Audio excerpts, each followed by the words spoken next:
konamba lekeli etagodo. Gromosi pele kele fene koyo. Indrene che sporo bacca e tele se di solo compro bacca itama. Ah, esse no sotono so fare se pieta. Oh, se tele se chietono code di trabai. Ah, oh, gindi che sotono roba bacca le ne provoco non se tiana bacca bene le chieta le chietono bacca. Oh, Jesus. Thank you. Thank you. Thank you. We give you praise. We give you praise. We give you praise. We give you praise. We give you praise. Oh, second in the proper person. What are we going to do about that?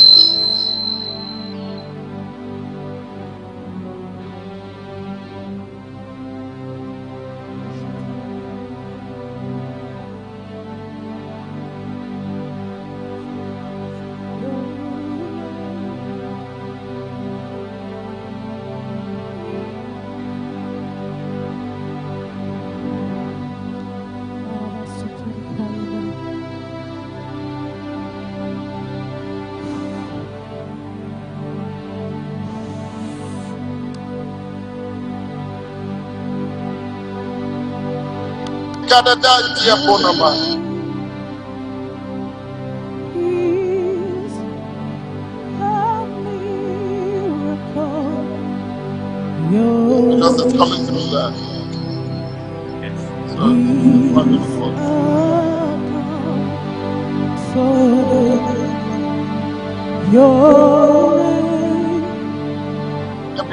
The audio is off there.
Blessed be the name of God.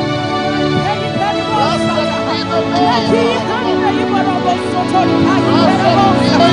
Thank you, Jesus, for your name. Thank you, Jesus. Your name is a comforter. Your name is a miracle.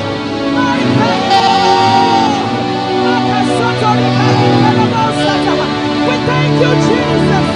We thank you, Jesus.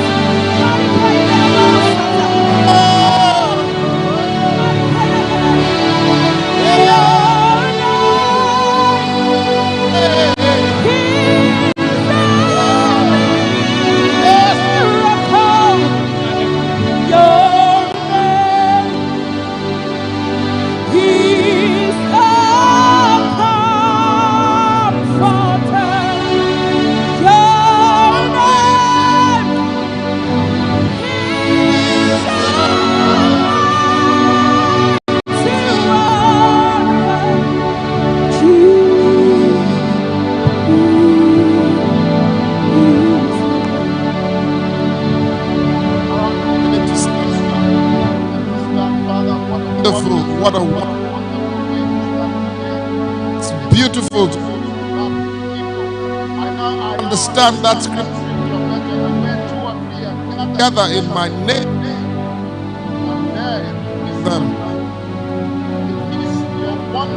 It's like this. We miss that time of fellowship. This. Thank you. Thank you because same yesterday, today, and forever. And Lord, within our land, our nation, its people, its nation,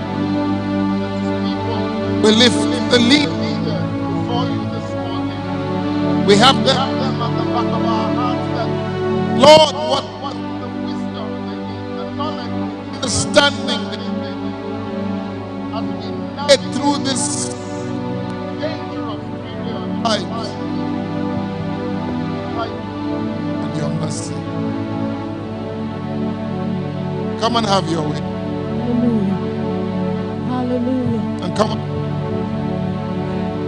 As we navigate, glorify your name. And we give you all. Amen. To you all, of you who are on Zoom, your guests to the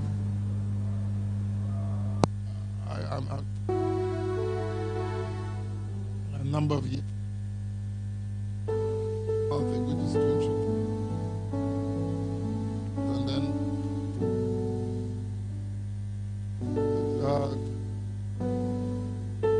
And then this morning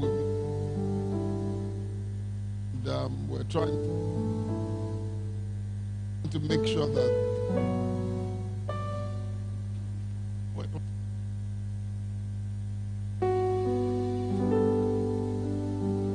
facilities to service. Some people here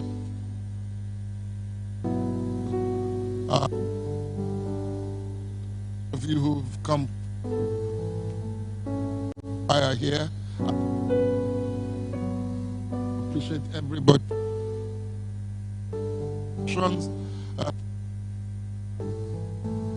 All sorts of stuff. It's been wonderful. This praise. So without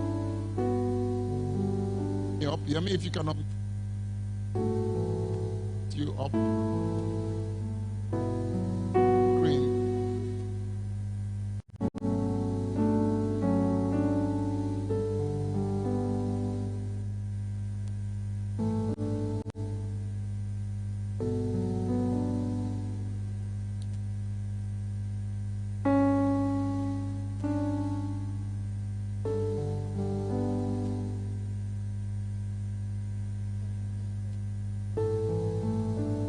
While we wait, let me just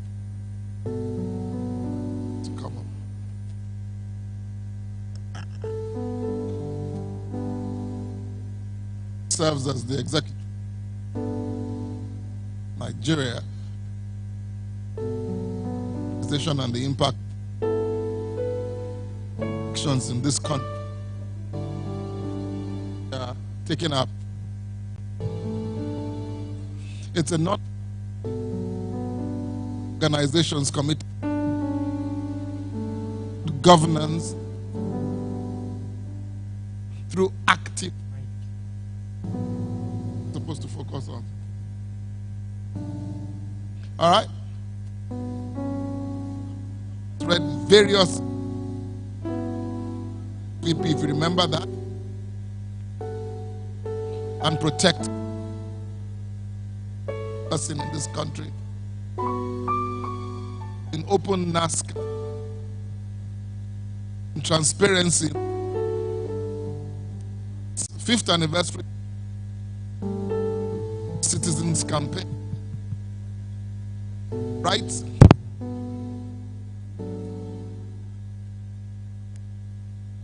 Like a paradox, but of us who are here.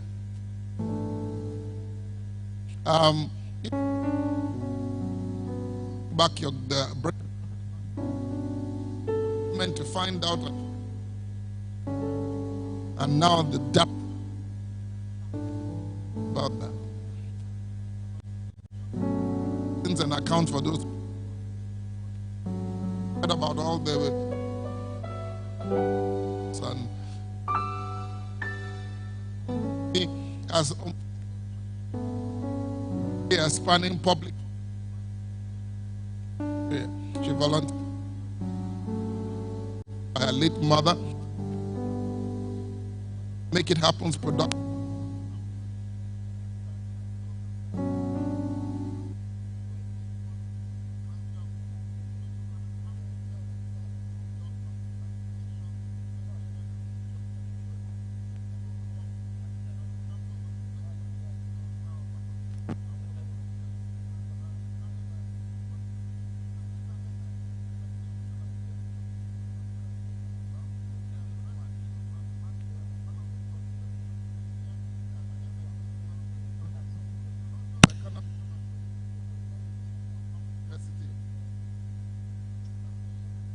Cares about education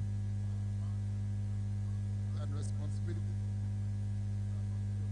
Steadily hold our Nigeria will continue. All right? By a man called all the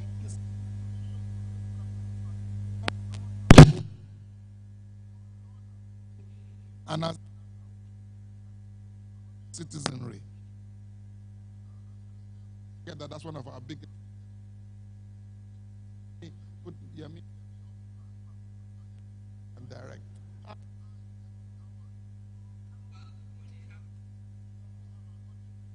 want to make sure they got your.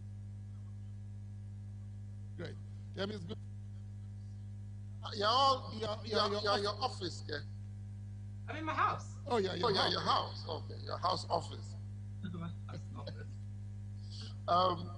Yemi, look, you know, there's a famous poster that they put online that has people think that success is a straight line. When you really look at it, it's really not a straight line. Your entire career can be very confusing to people. How did you make this interesting journey, and what informed the turns for you? I met you in Jesus' house. Yep. And that was really a nice. I just kind of fell in love with you from that day because I felt you were just different. You know? So tell me, how did you make that journey from Jesus' house here? Interesting. It wasn't planned. I think that's for sure. And I think also to your point about people thinking, I'm finding it difficult to hear her. So you give me some volume. Yeah. No, they'll fix it. Sorry, we're using you as our experiment today. We move back to our facility today. No. You are our first experiment. Sorry about that. Glad to be part of the experiment. Okay. Let me just increase the volume here. Okay, good. All right, go on. Say that again. Yeah. So just as you said, that success is not a straight line.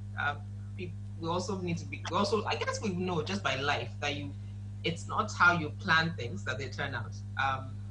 Which is why they say life throws you curveballs. But I wouldn't say mine were curveballs. I'll just think that it was just God's design, really. Okay. And because it wasn't my choice. I was working in the US, and then I just really got tired. I wanted to go home, and I'd made a decision at the time. I'd gotten admission into Stanford University to do an MBA. And at the time when I was applying, I'd asked God that if God allowed me to get in, I would work for him. Okay. So I did. And then it now became, well, do I go to business school first and then come back and work for him? Or do I work for him now? In hindsight, I mean, maybe my maturity as a Christian at the time didn't allow me to process it properly. But I chose to give up going to Stanford, and that's how I ended up at Jesus House, and I stayed at Jesus House. Yes, and I went on to apply. I asked Stanford to defer my application, but they declined. So if I wanted to go back to Stanford, I'd have to apply again. I went on to apply, I believe, 2 times, at least one more time, and the application was denied. So I never got to go to Stanford. But fast forward a couple of years at Jesus House, and I was just, I guess, restless. Some things that changed at Jesus House. It wasn't my happy space anymore, if I want to put it that way. And I decided I wanted to come back home. So I moved back to Nigeria, started working for Leke Alder at Alder Consulting. Did that for 2 years. And then again, I got a bit restless and I thought, okay, let's do this business school experiment again. Applied to Oxford, got in. And then at that time, got into Oxford. So I went to Oxford, finished, came back to serve. And during my youth service, a friend of mine invited me to a protest in Abuja. I mean, I wasn't doing anything. It sounded like a good idea, fun. So we got on a plane, went to Abuja, and we did the protest. It was 2010. It was basically a protest saying that there were 3 demands, if I'm not mistaken. One was that President Jonathan should be made substantive president. Died. Secondly, there were a lot of killings in the north that actually make today's killings. I mean, the killings then was child's play compared to what has now happened in the north in the last 10 years. And I think there was fuel scarcity or fuel price increase at the time or something. So yeah, those were the demands that we went to the National Assembly with. And it was a historic protest in a lot of ways. One, it was the first protest to be, in a sense, live streamed. So people were watching on social media platforms. It was a protest driven by young professionals. So it wasn't politicians. There weren't people who, for those who don't know, people pay for protesters in Nigeria. There's actually a market. Oh yeah. There's actually a market for you to describe the type of protester you want. So do you want youth? Do you want women? Do you want adults, savvy men? Do you want women to show they're in pain so they'll be half naked? So you can literally pay a price per head to get a particular type of person to show up at your protest for you to convey a particular message. But the protest, oh yeah, indeed. Nigeria is quite special, where our transactionalness knows no bounds. We transact with anything and for anything, really. So yeah, we had the protest. So it was a lot of young people. I mean, I remember in Abuja, then people left. A friend of mine that worked at the BBC just basically told them she was going for lunch and showed up at the National Assembly. People left their bank jobs and suits and walked to the National Assembly. And it also had, I believe, in sort of the scale, younger celebrities were also a part of it. Two Faces manager was there, Dele Bumodu, Charlie Boy, Omawumi, Omotola. So there were quite a number of celebrities who were there at the time. So I finished that. It was my youth service. And after the protest, we basically were like, what do we do now? Yeah. We did a protest in Abuja, I did a protest in Lagos. And because I was my youth service, I had time. I then sort of started helping with the process of shaping what do we do next. Elections were the following year. And we thought, you know what, since we've gotten young people agitated enough, let's help them channel their anger into participating in the elections for better outcomes. So EIE got some grant money. We hired someone to run it, and I would sort of supervise. But the person we hired to run it quit in February. Elections were in April. And since I'd spent a lot of time in setting it up, the team were like, you know what, Yemi, you run it till after elections, and then after elections, we'll figure out what we're going to do.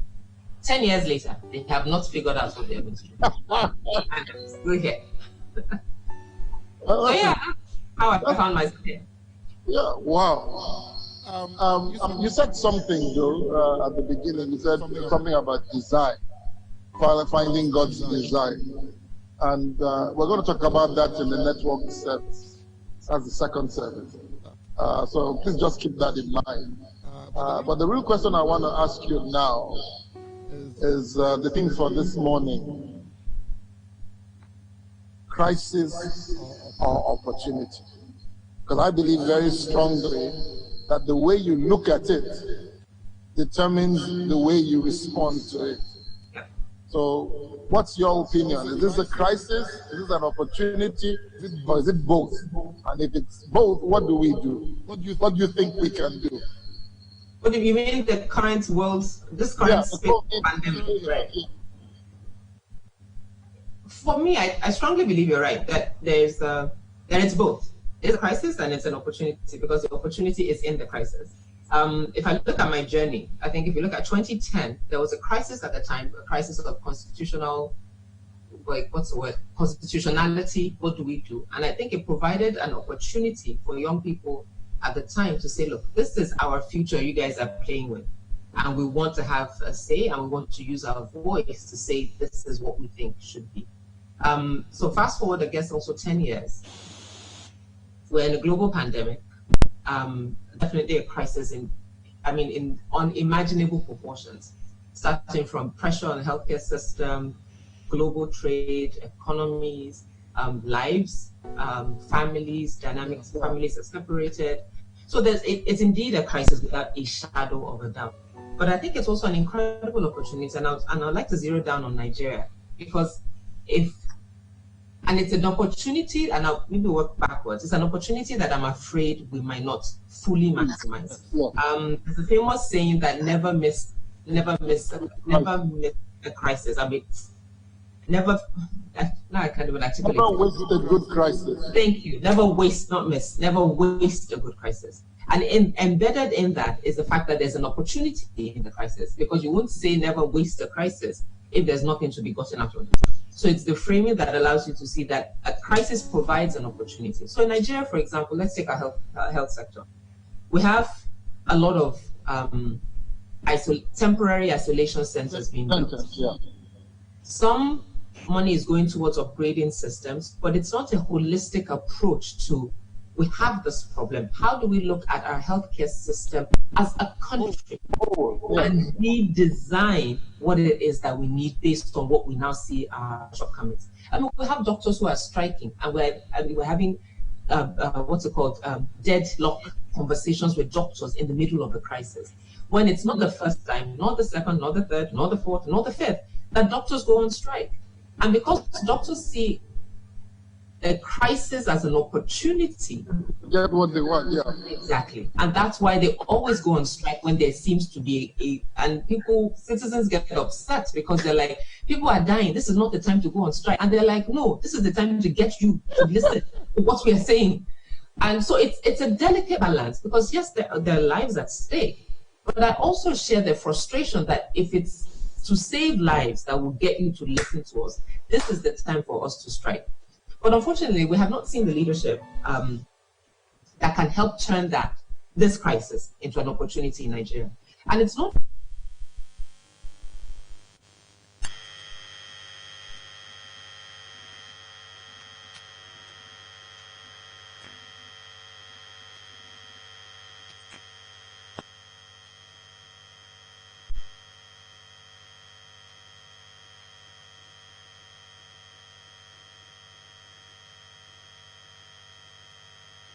He sees the pandemic, but his deputy governor is a public health specialist. His commissioner of health is a public health specialist.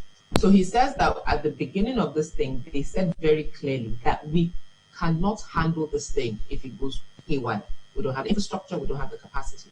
So he was very clear about trying to contain his state. So let us focus on what we have sort of jurisdiction over. So he locked down his state for, I think, 10 weeks, which is the longest time the subnational was locked down. And he was very clear about it. He built up barricades, he arrested people, but he was just clear about, this is how I believe that we can work on it. One of the innovative things he did, for example, was trying to, if we're locking people down, we must provide them with food. How do we do that? So the first set of palliatives, as we call them, that they did, he admits that it wasn't done very well. Because why? They didn't have data. So they couldn't really target the most vulnerable in society. But for the second time, they worked with telecommunications firms and asked them, like, who are the people that spend 100 naira per month on a recharge?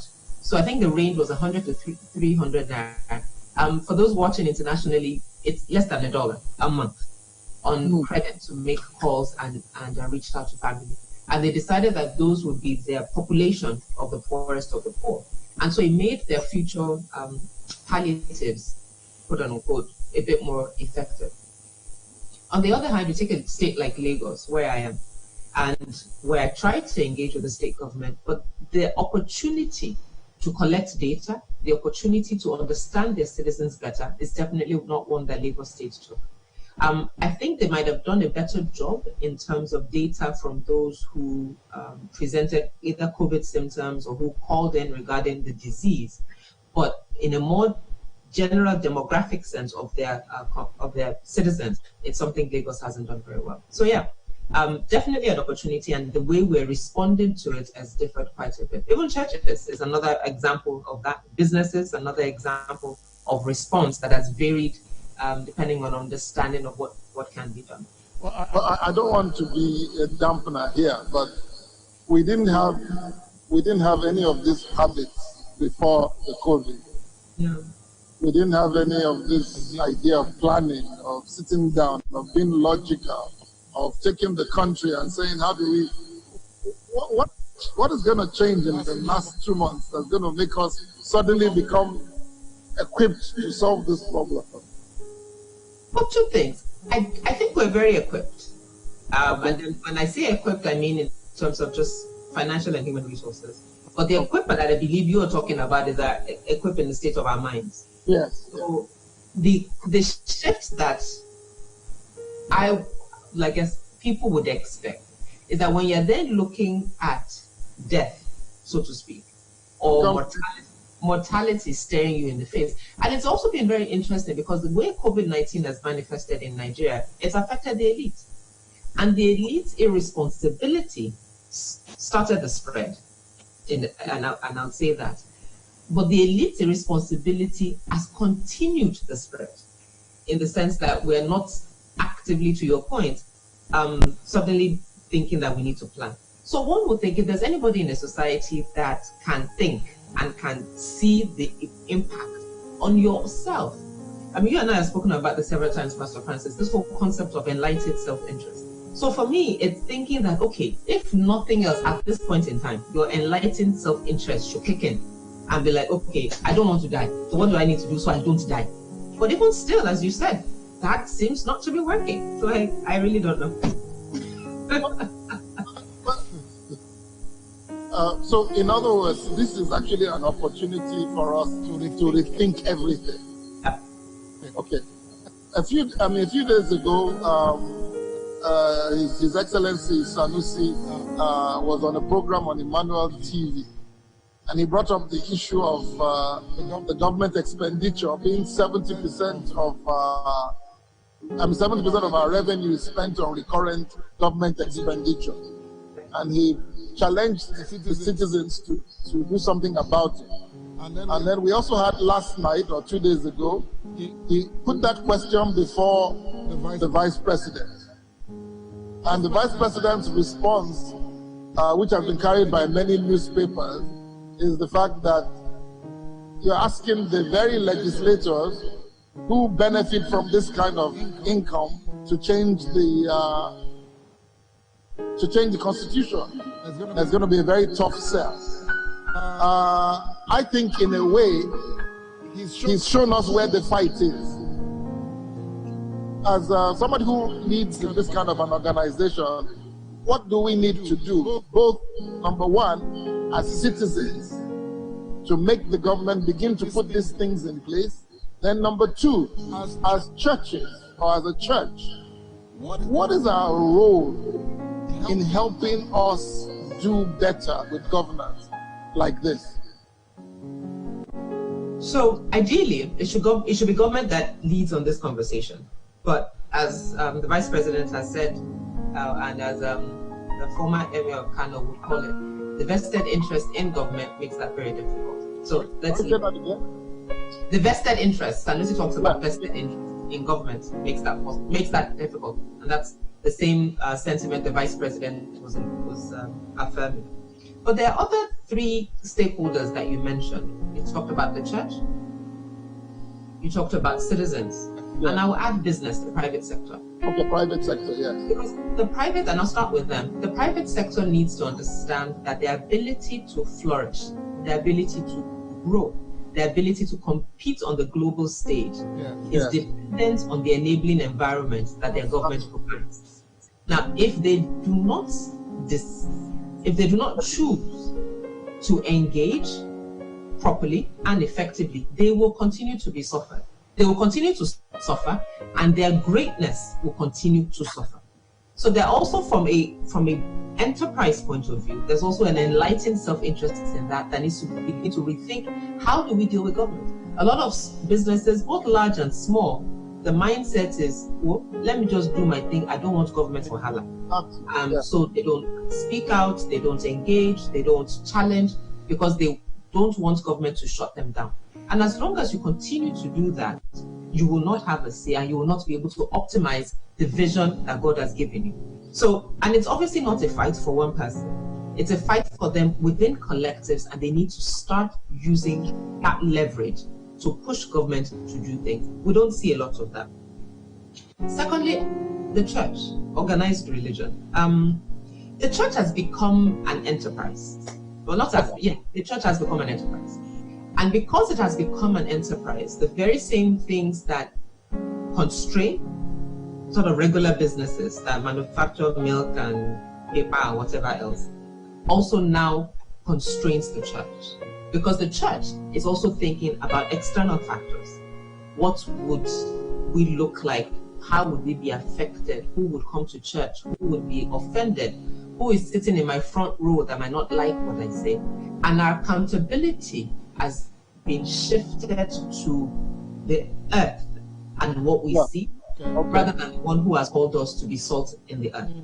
The church, in my opinion, is neither being light nor salt. But we're being light. We are being light to ourselves. Actually, no, I don't. Even that one is problematic, because even if you are light to yourself, at some point, maybe you will walk out and at least your light will show a bit.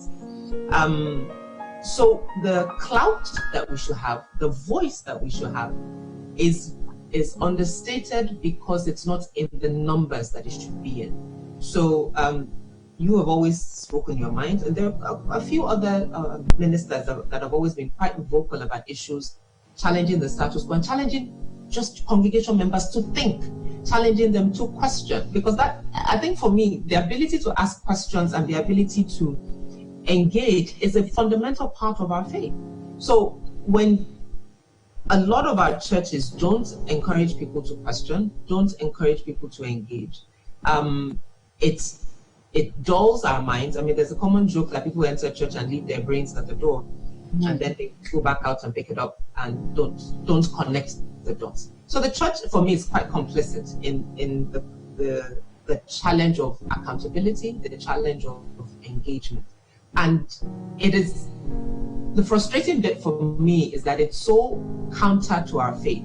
So it's almost that we're walking a faith that's contradictory. Because what the Bible instructs, what Jesus modeled, what we are asked to do, we don't do. And so that always gives me a headache. So yes, the church needs to just go back to the Bible. I think so. The recommendation for business is for them to organize and articulate clearly and design how they want to engage government for their benefits. The recommendation for church is to go back to the Bible and focus on what would Jesus It's very simple. The church's one is actually quite simple. Fear no man and fear only God. And the third one for citizens, I think, starting point, it used to frustrate me a lot until I just understood that part of our actions is also from a place of ignorance. Yes. A lot of us don't understand how government works. A lot of us don't understand how government's actions are directly tied to my well-being, to my state of mind, to my access to resources, to my ability, if you use today's slang, to live my best life, and how that is tied to how I engage government and how government works. So big starting point is just education. It's just letting citizens understand what their role is, understand how government works, and understand how they should engage. And then secondly, helping citizens to act on that. And an anchor, I would say, for citizens is really just understanding that there is no government without citizens, that we are government. So we can't think of government as them. We must think of government as us, as people that we've chosen or have been chosen on our behalf to represent our interests. I love examples of this, but a very recent one was, I believe, a week or two ago. There was a public hearing on the infectious disease bill. And the senator who was promoting it basically said, it doesn't really matter, we're going to go ahead.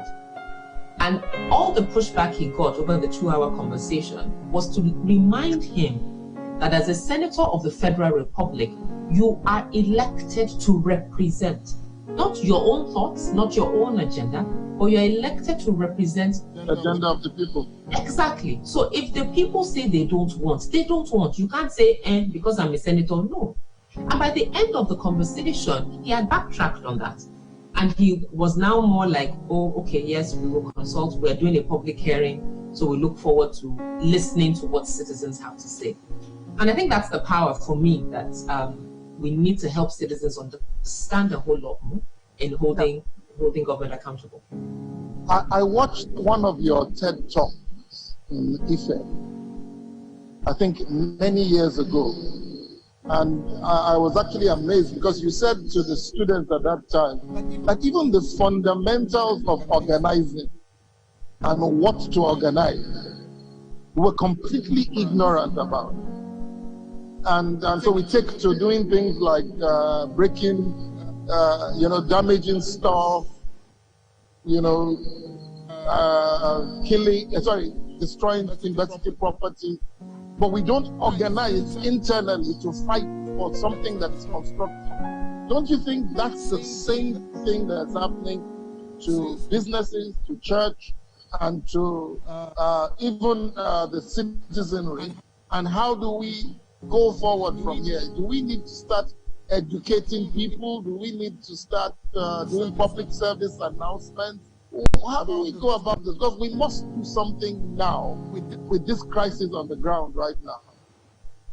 There's a famous saying within sort of activism space that says, don't agonize, organize. And there's an art to organizing. There's dare I say, science to organizing. And you're right, a lot of people don't understand. But I believe that even without knowing the finer details, the very basics of just thinking through what am I trying to accomplish? We want to move this keyboard from here to here.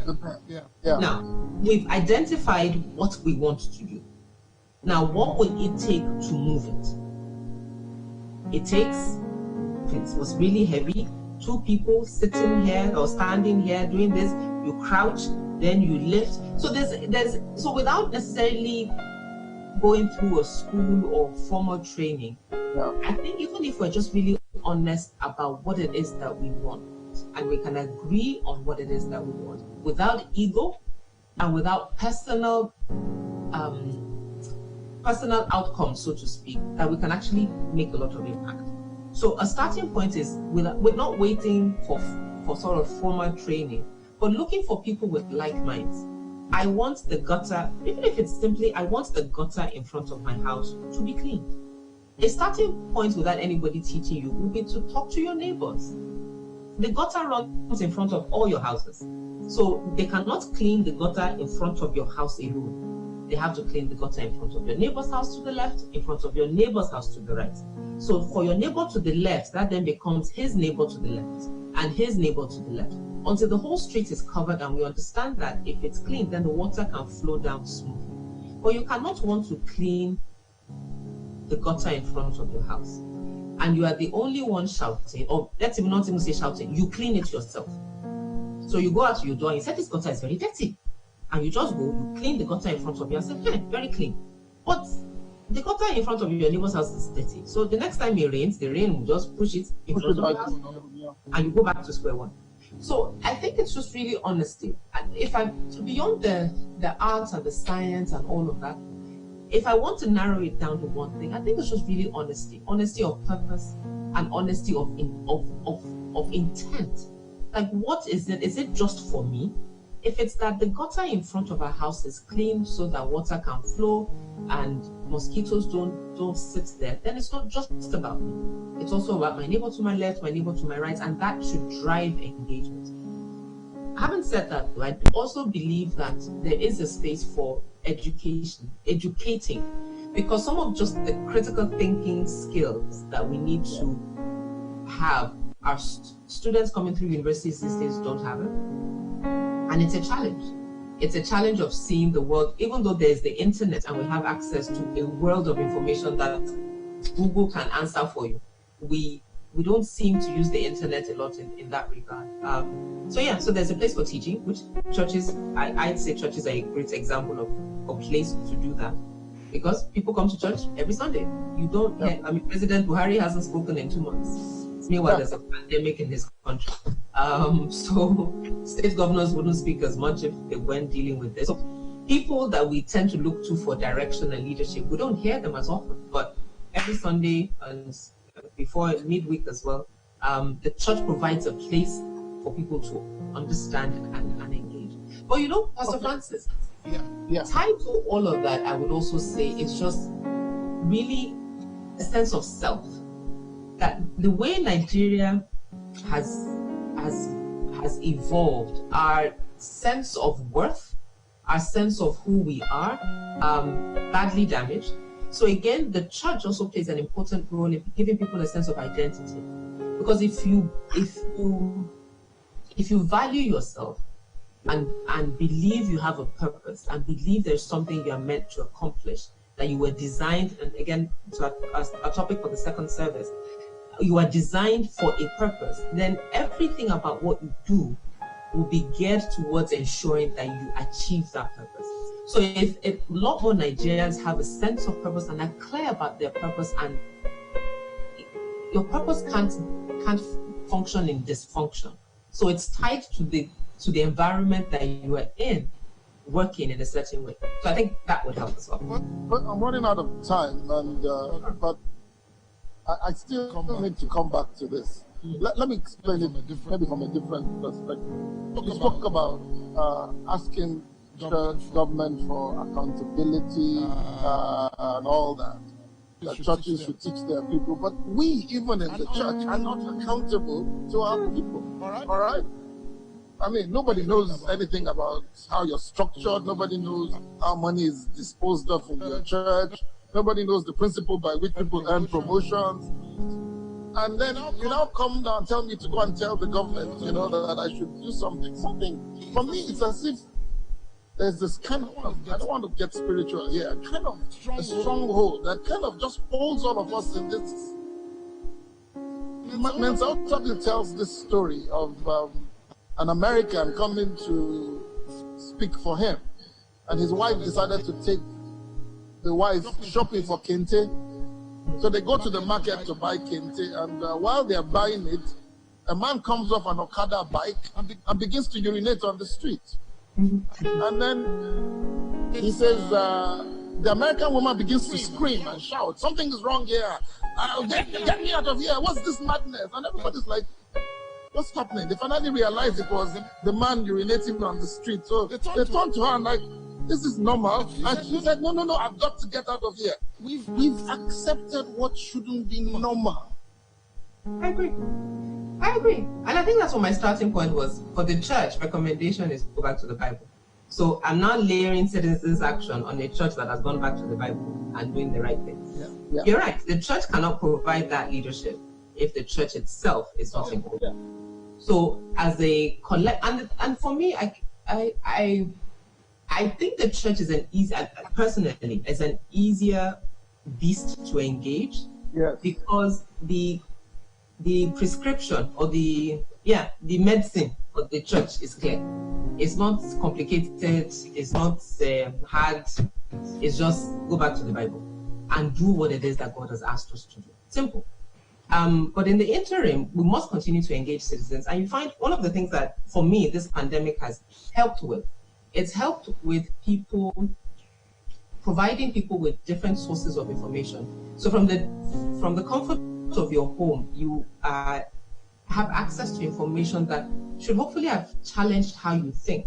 Should have challenged what you place priority on, what it is that you understand. And if we understand that it's a mind shift that needs to happen, a mind shift does not happen without in a sense, almost like an external stimulus. So it's either in the place of realizing that the Bible that provides an anchor gives you a shift. If you look at it, let's look at an example even from the Bible. You have David and Goliath, for example. There was a crisis at that point, and the shift that became the opportunity was David realizing that, wait a minute, no, this is not right. You can't be abusing my God this way. It doesn't sit well with me. And because it doesn't sit well with me, I am going to do something about it. His brothers and the others were like, they sent you to come and bring food. Nobody asked you.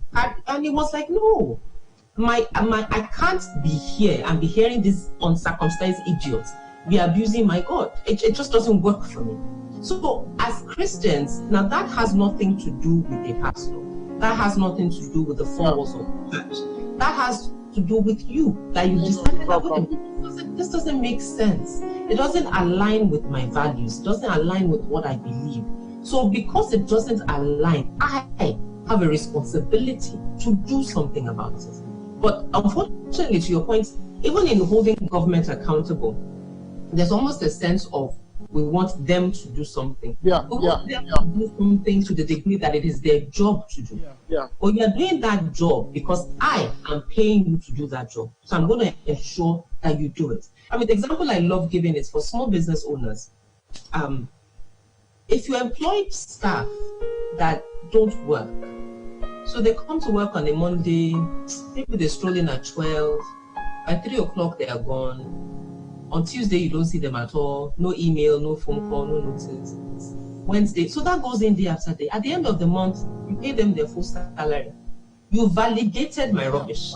You validated my disrespect. You validated my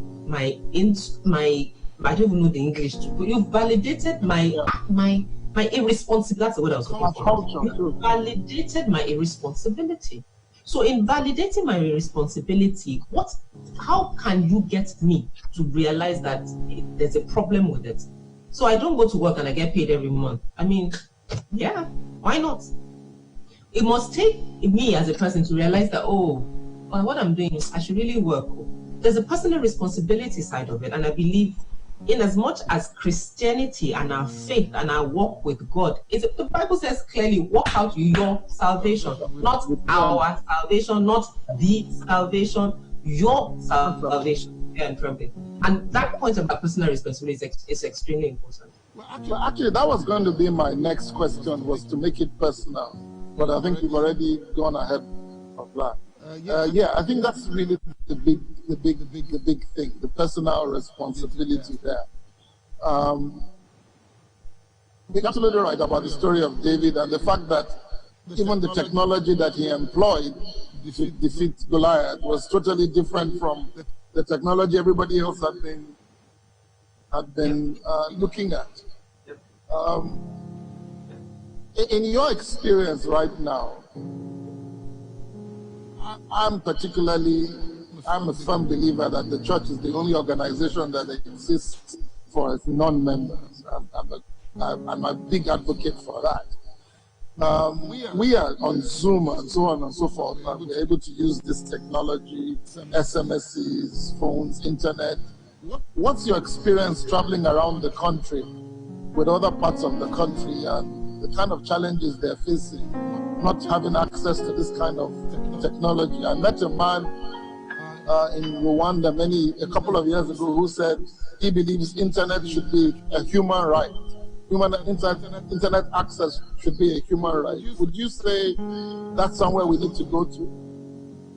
There's an organization called Access for All, I believe they're called, and that's really at the heart of it, that giving people access. I believe we'll get there. Nigeria's crisis of lack of infrastructure again provides an opportunity of sort of leapfrogging. I mean, we talk about the fact that a lot of people didn't grow up with a desk, like a table phone, that the first access to a telephone was a mobile phone. Yes. Meanwhile, in other parts of the world, it evolved. Everybody had a home phone, a desk phone first, and then some people had mobile phones, and then it's now what everybody has. So there's an opportunity to leapfrog in that regard and look at very innovative ways of giving people access to information and access to the internet. But I think while we're on that journey, there's also incredible ways that people have worked around that. So take WhatsApp. WhatsApp is huge in the north, and it requires internet, but the sort of data you require is very low. Minimum. The ability to use it is also very, very low. It's not too complicated. And because of that, it's, at least for elections, it was a huge source of misinformation, for example, and also actual information, because people could record voice notes, they could send pictures, and the culture of voice notes, I think, was probably more activated in the north before it came down. Town criers, we've gone back to town criers a lot. It's used heavily during elections in rural communities of just, it's one person just a gong and just shouting, this is it, this is what's going on, this is what you should do, stay indoors, this is happening. That is still being used a lot. Radio globally continues to be the most accessible medium of information, but radio is challenged because unless it's a live talk program, radio is unidirectional. So you can't engage the content, but at least it gives you information, it keeps you connected. And it also shows how people's minds can be shaped, because a lot of radio programs are talk programs. So you and I are having a conversation, we're sharing our opinions. The person who's listening to me is being framed by the information the two of us are sharing. So if the spectrum of information is this, but then what you and I are sharing, we're only sharing this, the person who's listening only has access to this, for example.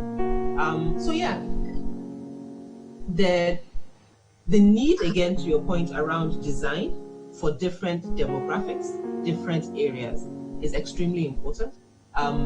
As a country, again, we're not, but I think businesses probably have the most data in that regard.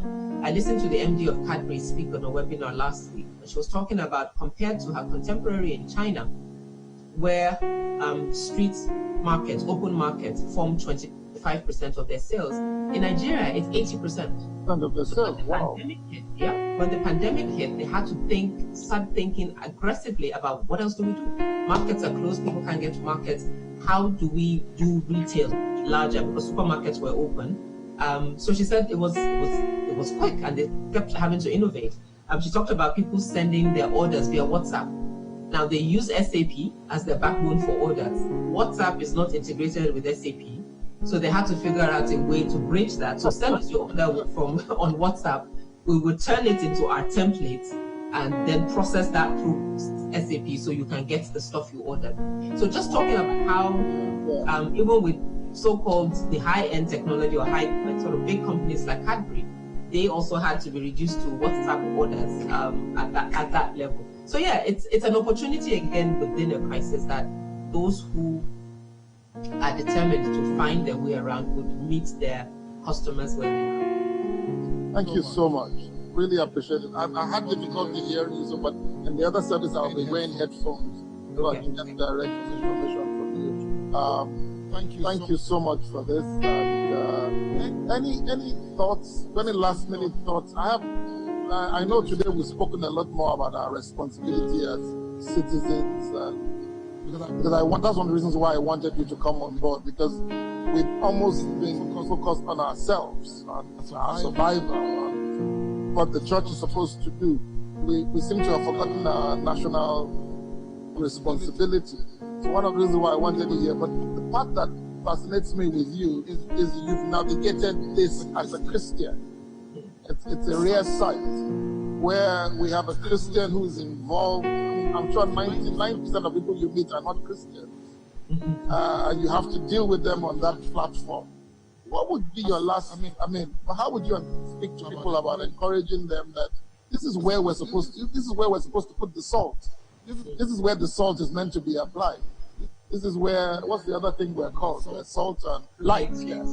So this is where the light is supposed to be. If you add light to a room that is full of light, it's of no use. Yeah. So what would you say to us? Honestly, I'm excited by the faith that I profess. I'm excited by the privilege I have to call God Father. I'm excited that I serve a God that speaks, a God that listens. And I think for Christians, it's one of the things that's come up with my friends over and over again during this pandemic, is I don't know how those who don't have God would have been navigating this process. God provides us a sure anchor. And I think we do a great disservice to our faith when we don't manifest. My journey over the last 1 year particularly, maybe 2 years I'd say particularly, has just really been pushing myself that the fact that I say that I serve God, the God that we say is the ruler of the universe, the Almighty, all the things we call him, that the fact that I serve God must mean something. Must mean something in my life, must mean something in the lives of people around me, must mean something in my community, must mean something in this nation. And I really challenge all of us who are listening and as part of the service, that the faith that we profess, we must be jealous, we must be resolute, that it must mean something. And because I believe that if that is our disposition, it would greatly influence the actions that we take and the way we see our role in society.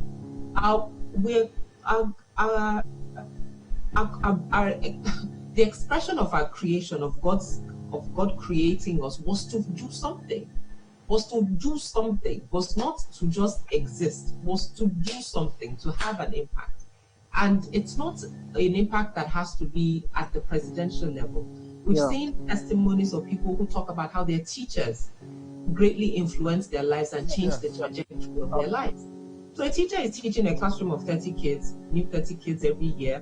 She's doing her job, but she's doing it with passion. She's doing it with commitment. She's doing it understanding that she's pouring herself into each child. And when that child grows up 40 years and says, oh, my teacher in primary 5, oh, my teacher in primary 6, that's impact. That's impact on a huge scale, because that one child can then go on to be a Francis Madojemu, a Bola Adeshola, a Tony Rapu, a whatever, a business person. And that's, for me, impact. So if anything, Pastor Francis, that would really be my thing. And it's tied to all the things that we talked about. It's tied to personal responsibility. It's tied to how you engage in your business community for accountability. It's tied to how you engage in your church community for accountability. And then it's tied to how you engage as a citizen in the country in demanding accountability. Because you are a part of that process and you're putting yourself in. I think I have a question here. Let me see if I can take that before we go. Sister Moyo, you put up your hands. Are you still available to ask a question? Yes. Good morning, Pastor. Good morning, Ma'am. Thank you so much. Yes, this has been very enlightening. I have a quick question, and you seem to have answered it a bit while talking about personal responsibility. Okay, I want to ask, how do you handle a situation that is obviously out of your control, or how do you manage it? using the illustration or the analogy of the gutter you gave, if my neighbors to the right and to the left refuse to wash their own side of the gutter, now what do? I wash my own, and it's going to make my own washing ineffective if they don't do theirs. Okay, we can say for the gutter, I can even get someone to watch the stretch if it becomes unbearable. But in the case of a pandemic, when you have people who don't even believe it exists, and some who behave as if they have extra lives kept somewhere, and you're like, what exactly is happening? I protect myself, I try to do my bit, but I have neighbors, and I'm talking from experience, who receive guests without protection. They carry on life as normally, as if nothing is happening. They open the gates, they handle surfaces, they expose me. So what do you do in a situation like a pandemic, or generally even in governance, where you have people who don't take this thing seriously? They don't play their own roles as citizens. Their actions are obviously out of your control. What do you do? How do you manage that? And then you're tempted to answer it when you spoke about personal responsibility and how you have to work out your own salvation. So yes, I like the fact that everybody has to stand and say, okay, I'm going to look out for myself. But what do you do when it's getting seemingly out of hand? Okay. A really good question. And I think, to be honest, the response is a spectrum. There will be some things that you, of your own, won't be able to do anything about. I mean, I think there's a prayer that says, God, give me the wisdom of grace to accept the things that I cannot change and the ones that I can change. However, it's constantly, I would say, evaluating. So not saying, God, give me the grace to accept the things I cannot change, full stop, and just pack it and leave it that, and accept that you can't change it and leave it. But constantly evaluating the circumstances to find if there are openings that allow you an opportunity to make a change.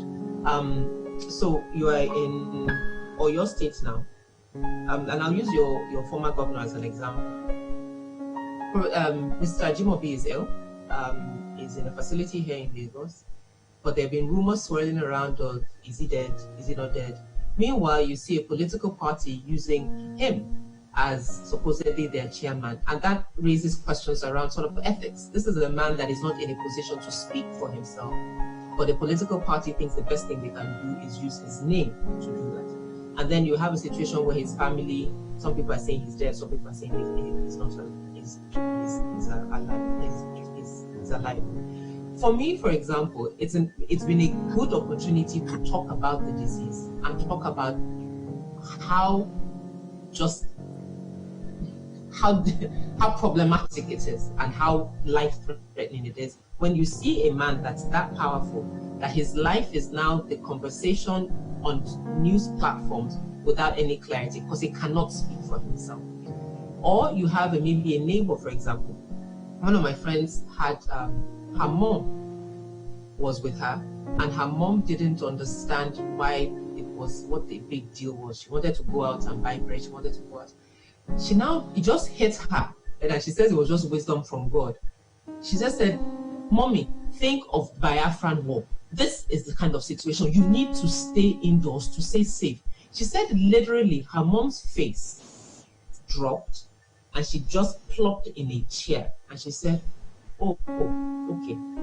Because she had experienced the war, the analogy of it being like the war resonated with her in a way that nothing she had said worked. She had talked about not going out, everything you needed, just let me know. Okay, she wanted to go out to buy recharge, and she had told her, if you need anything, I can buy it from my phone, so you don't need to go out. But her mom was tired of being cooped up. She sells materials, so she's used to an open market space. So she was tired of being in this space. But because she could connect it to something that had deeply impacted her, she said it was literally like she poured cold water on her. And she just sat on the chair and said, okay. And since then, she hadn't had any interest to go. So what I would say honestly is just to continue to evaluate the situations and continue to pray for wisdom, because we also don't know what people's experiences are that might get them to think about things differently. Obviously, it was her mom. She knew she had gone through Biafra. But it's also why we have the Holy Spirit, and we should use the Holy Spirit a lot more. I'm asking the Holy Spirit for discernment, for using our gifts of word of knowledge. And for me, where I am, it's a constant prayer point for me, but I keep pushing God that's why I have those gifts. God, they must be useful. I need to be able to use them to explain things to people, to understand the mind of people, to get to something that's important to them. So you might have a neighbor that has an elderly parent or an aunt, and being able to share from that perspective that it affects a lot of elderly people because they are old, so they can't fight the disease. That might resonate. An example of others might resonate, but just really trying to find areas, and for that's for the pandemic, but also just generally as we engage. Think of it as a spectrum. Think of allies. So your neighbor to your left or to your right, if we use that, might not get it, but your neighbor 2 or 3 doors down might get it. And so if you put them on board, then your neighbors immediately begin to look at, okay, maybe. And then also realizing that some things not some things, it's things are a process. And some processes are short, some are long, some are very long. And giving yourself, what's the word I'm looking for? Giving yourself, making it okay that it's not instant, that it might take time. I see your thumbs up, so thank you. Thank you so much. I mean, really appreciate your time. We'll have you back in about 30 minutes. We'll take a quick break to pray for the nation and to pray for the church, and we'll be back shortly. Thank you so much. Can I stay on to pray? I'm just going to speak to Pastor Smith, Pastor Smith, we have our music people here, but overstepped our time a little bit, so I'm just going to go straight into prayer. Pastor Smith, are you ready? Ready here. Ready, sir. Have Pastor Smith's slide. Excuse me? Okay, they want to play music before you come on. All right? Okay, sir. All right, sir. All right. Go ahead. We'll play some music and then we'll have you back in a few minutes. Okay, sir. All right. I'm gonna just get my headphones so that I can hear better.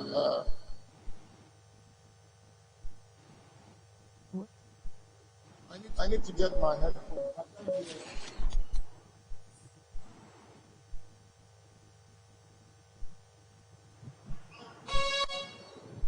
Hallelujah.